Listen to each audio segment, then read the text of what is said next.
नमस्कार. आज आपण स्वप्न संघर्ष या चॅनलवर संत ज्ञानेश्वर माऊलींची तेजस्वी जीवनकथा ऐकणार आहोत. संत ज्ञानेश्वर माऊलींची तेजस्वी जीवनकथा या कथेचे संपूर्ण श्रेय कथालेखकाला देण्यात येत आहे. या कथेमध्ये आपल्या लेखकाने संत ज्ञानेश्वर माऊलींचे खूप छान पद्धतीने जीवनकथेचे वर्णन केले आहे. चला तर मग संत ज्ञानेश्वर माऊलींच्या जीवनकथेला सुरुवात करूयात. 12 वर्ष सरत आली. रुक्मिणी हे मरणाचं जीवन जगत होती. तिची कठोर तपश्चर्या चालूच होती. इंद्रायणीचं स्नान चुकलं नव्हतं. देवदर्शन चालूच होतं. भगवत भक्ती खंडली नव्हती. देहधारणेची आसक्ती उरली नव्हती. जीवनात कसलीच अभिलाषा उरली नव्हती. साऱ्या आशा अपेक्षा निरास्त होऊन गेल्या होत्या. त्यावेळी अगदी अचानक एक बातमी कानावर आली. रामानंद स्वामी या नावाचे एक अवलिया आळंदीतील मारुतीच्या देवळात येऊन उतरले आहेत आणि देवळात त्यांची 11 दिवस प्रवचनं होणार आहेत. ही सुवार्ता साऱ्या गावात पसरली. उमाबाई आणि रुक्मिणी यांची मनं प्रफुल्लित झाली. नियमानं त्या दोघी त्यांची प्रवचनं ऐकायला जाऊ लागल्या. त्यांच्या प्रवचनांना गर्दी होऊ लागली. वेगवेगळ्या विषयांवर त्यांची प्रवचनं चालू होती. पुढच्या बाजूला बसून त्या दोघी प्रवचन श्रवणात गुंग होऊन जात. शेवटच्या प्रवचनात अज्ञातातलं दुःख हा विषय स्वामींनी घेतला होता.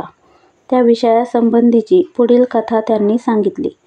द्वापार युगामध्ये भारतातील उज्जयिनी नगरात शिखीध्वज या नावाचा एक मोठा राजा होऊन गेला. तो सर्वगुणसंपन्न होता. त्यानं सुराष्ट्राधिपतीची चुडाला या नावाच्या सुंदर कन्येशी लग्न केलं. त्यानंतर त्यानं यौवनातील विषयाचा यथेच्छ उपभोग घेतला. अशा तऱ्हेनं अनेक वर्ष लोटल्यानंतर त्याच्या आयुर्मर्यादेला ग्रहण लागलं. चुडालेला तर या साऱ्या भुक्तीनंतर विरक्ती प्राप्त झाली.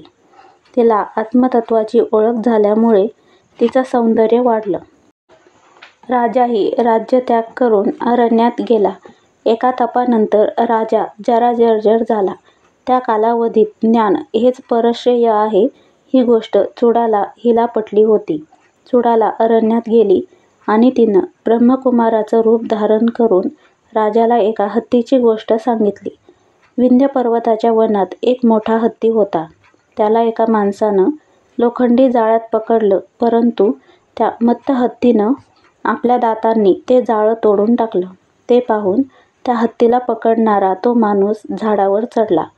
तो हत्ती झाडाखालून जात असताना त्या माणसानं एकदम त्याच्या मस्तकावर उडी मारली, परंतु हत्तीच्या मस्तकावर न पडता तो माणूस जमिनीवर पडला.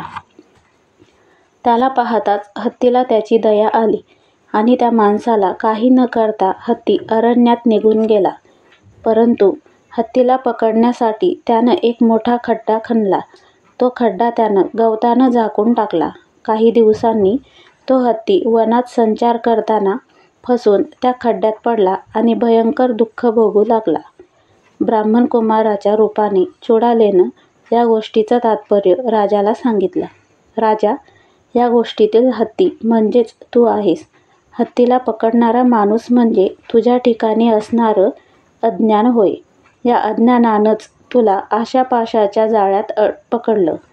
परंतु श्रीराज्य वगैरेचा त्याग करत विवेक आणि वैराग्य या 2 वज्रप्राय दातांनी तू आशारूपी जाळं तोडून टाकलंस आणि ते अज्ञान तुझ्यावर झडप मारीत असताना ते तुझ्यापुढे खाली पडलं, परंतु त्याला सर्व त्यागरूपी खड्ड्यानं मारून टाकलं नाहीस. त्यामुळे ते पुन्हा उठलं आणि त्यानं आपल्या पराभवाची आठवण ठेवून तुला या तपरूपी गहन खड्ड्यात चांगलंच डांबून ठेवलं. अशा रीतीनं हा तुझाच वृत्तांत सांगितला आहे.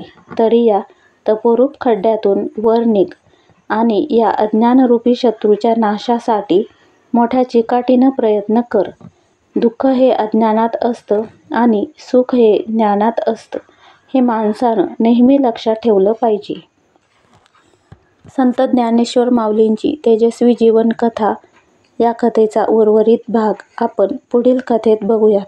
तोपर्यंत आपल्याला कथा आवडल्यास लाईक, शेअर, सबस्क्राईब करा. पुन्हा भेटूया पुढील कथेसोबत. तोपर्यंत धन्यवाद.